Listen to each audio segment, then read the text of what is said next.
It is so weird to not start the video with welcome to Alamus Day blah blah blah blah, but this is not Alamus. We're now in 2025, so Happy New Year, first of all. Today I want to talk to you about the quarterly focus box. If you remember, every quarter of the year I do a focus box of makeup where I want to focus on these products. And the last box of 2024 had 1, 2, 3, 4, 5, 6, 7 items, and out of these 7 items I used up 5. This is my most successful focus box that I did since I do these boxes. And honestly, I like the concept of the focus box so much that I'm not only showing you now what the last focus box went and how many uses and stuff, I also show you, of course, the 4, this time only 4, new items for the focus box that will last in January, February, and March.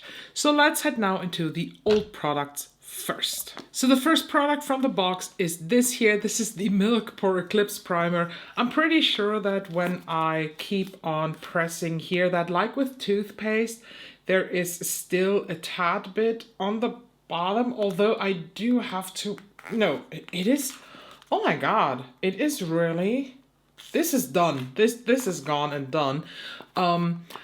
I like this primer. It is a really good one. I used it in the focus time for 45 times and then it was empty. So considering the fact that there are 40 mils in here and I had used it before, it's I would say like 0.8 mil per use maybe you need for your face. It's like a pore filling primer, but it's not feeling like silicone-y warmy as for example the Huda Beauty silicone primer, the what's it called, the Easy Blur primer. This was a nice one. I do like the Pore Eclipse line from Milk, to be honest. I like the primer, I like the powder that was there, but just as the powder, honestly, this is not a repurchase for now. Then I had a glow primer in here, the Valentino V-Light. I call this empty, although there is still this little bit in here, but this is nearly impossible to get out because you mainly pump out air at this point and then some little wormies coming out.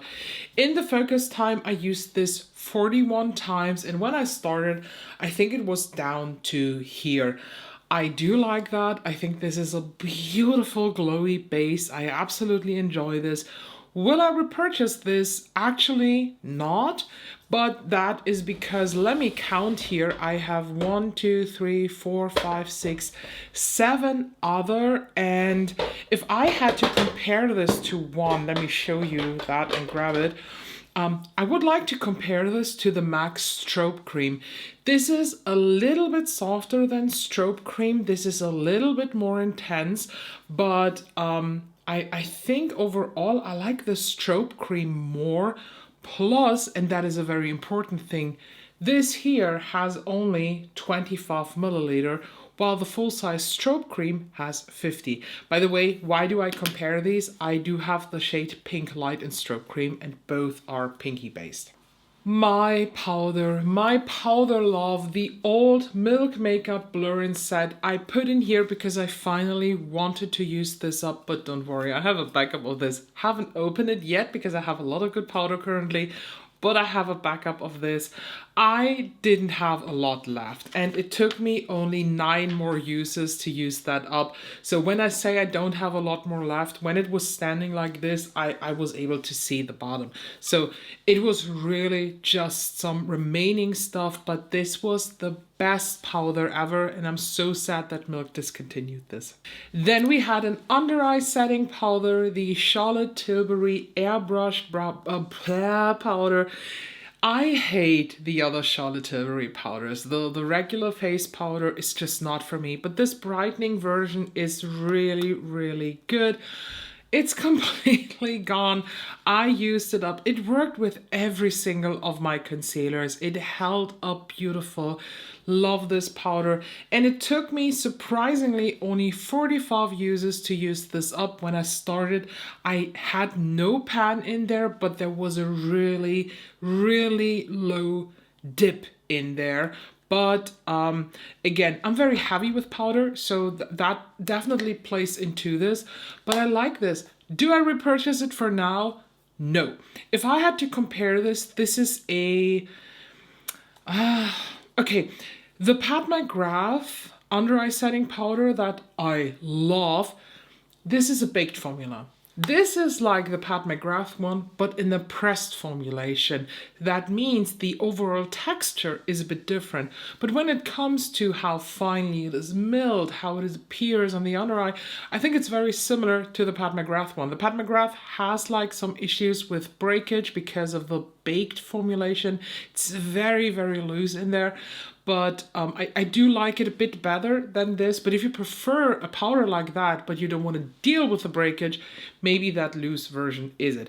The cool thing about the Charlotte Tilbury, though, is they do have a little hole here on the back. And let me show you a magic trick live on TV here.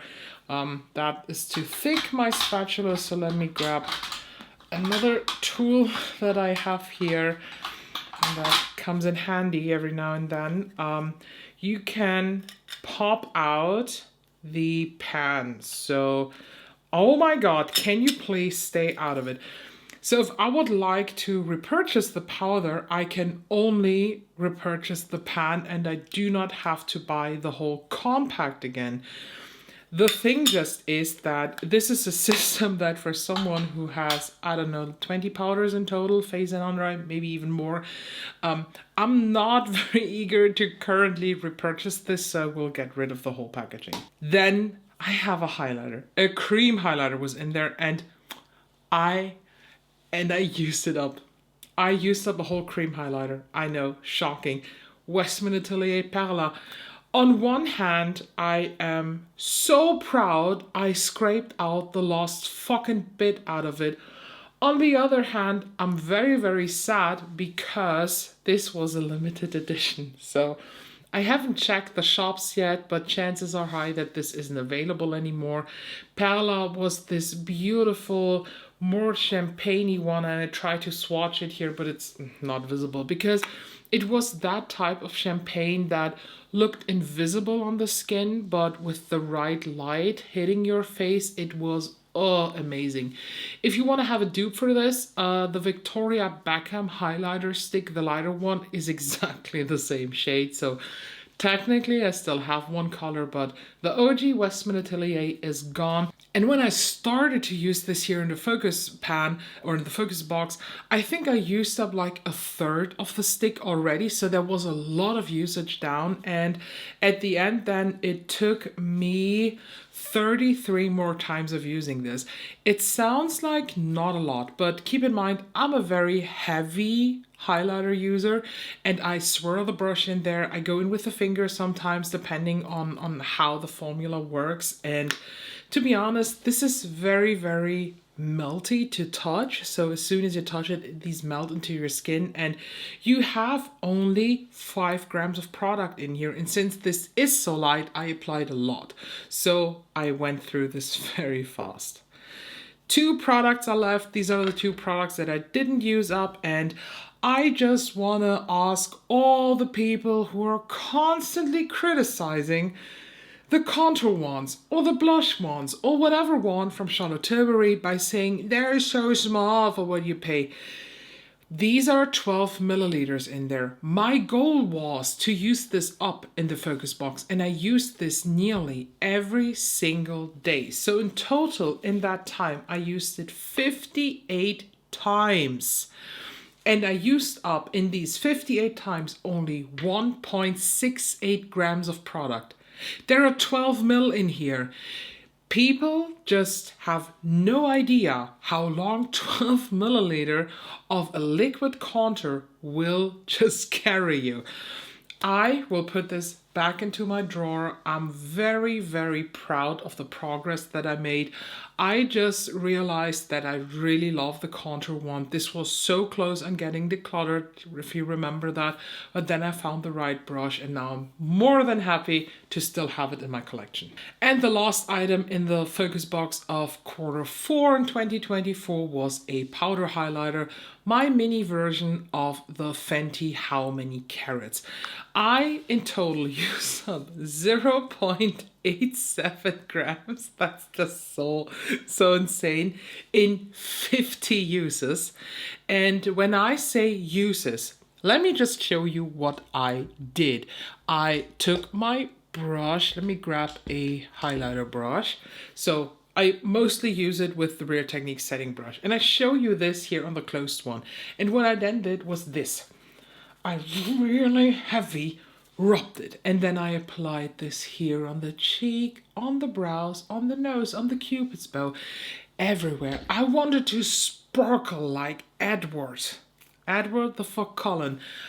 I wanted to have the skin of a killer Bella, and I achieved that. But still, I didn't even use up 1 gram of product because this is so fine, but yet so intense that even with this intense application, you don't need much. And this little guy here, I have since 2021. This was in my first Sephora advent calendar, this mini. And honestly, I call this done. It's technically not used up, but I think we can agree on that this is major pan hitting here, and it's fine to let go of this. The thing is, I can already see the pan here and around here. I mean, here it's more than visible. And the problem is that a lot of the product is just pressed in between these griddles here. So I assume that at least 1 gram of product, maybe a little bit less, is impossible to get out because of the grid that this is pressed or baked into.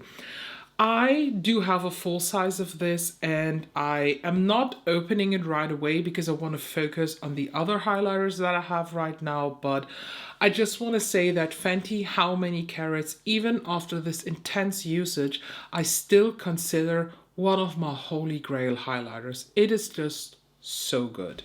But I'm just confident at this point to call this done. So let's fill up my focus box with 4 items. And why only 4?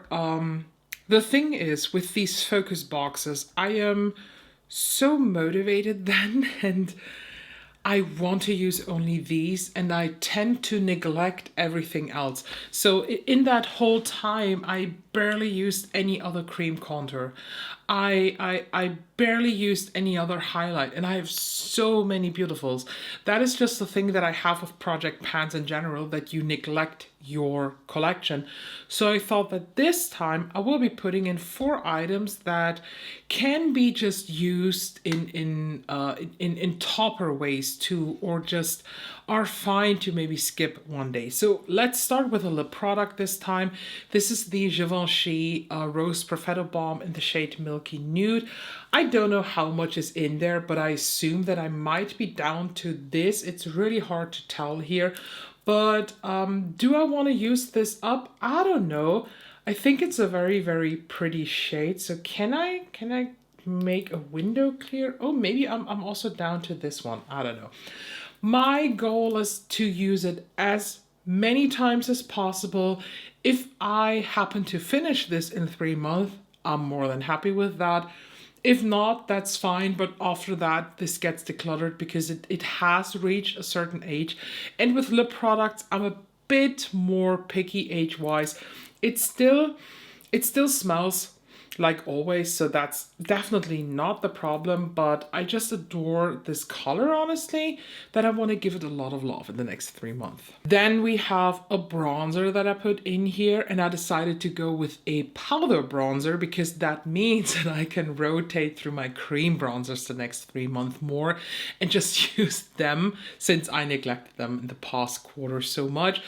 And I chose to go with the Pat McGrath Powder Bronzer in the shade Naked Desire. I have two. I think Naked Desire is the lightest one, and I think that will pair very, very well with all the other bronzers that I have. Do I have a goal? I maybe want to wipe off the crown a lot and see a bit of a dip. I think it's a bit too much to say that I can hit pan in 3 months because it's still a bronzer and they're not small. They have 9.5 grams, so it's quite a deep pan also. So the goal is to wipe off the crown in the center. Then we have an under eye setting powder that I want to get a lot of use out. This is the Rare Beauty setting powder. That's just the name. I like this powder, but I always forget that I have it. I don't know what it is, but I always forget to use it. It has a very innovative mechanism. So when you open this, you usually have all the dots, but not with this one, not with that one. You have a little window that you have to open so that you can get some powder out of this so it's not too messy. And I do enjoy this powder. I think for face powder, it's a little bit too dry, kind of, although it's not really dry, but it feels dry.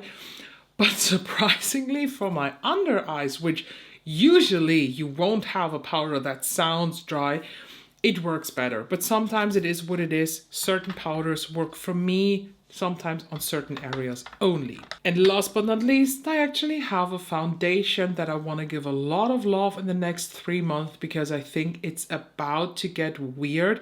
I already replaced that one time because it turned bad. The Chantecaille Future Skin. I love this gel foundation so much.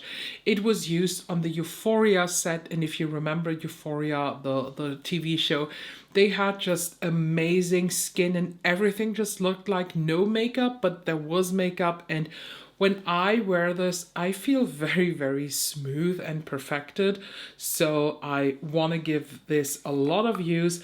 I don't know how far I can go down with this. I have no clue. It smells a bit painty, but to be honest, this smells painty from the beginning on, so it's quite hard to tell. But I'm pretty sure that this is like clean beauty or something, so I assume that this might get bad quite quick. I just want to get a lot of use out of this, and I don't know what goal I have. I don't really have a goal. I don't think that I can use up 30 grams of foundation in 3 months.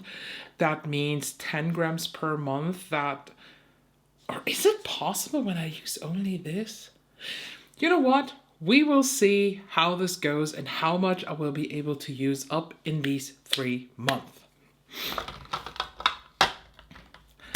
Honestly, I like the focus box. I like these 4 little items that I will now focus on for the next quarter. And yeah, are you participating with me again? Will you do a focus box? Let me know down below what your focus items will be the next 3 months. And make sure you subscribe so you don't miss out any other videos. Tomorrow you will get some empties, including of course the focus box ones. And we will review a bit how much makeup I used up in 2024.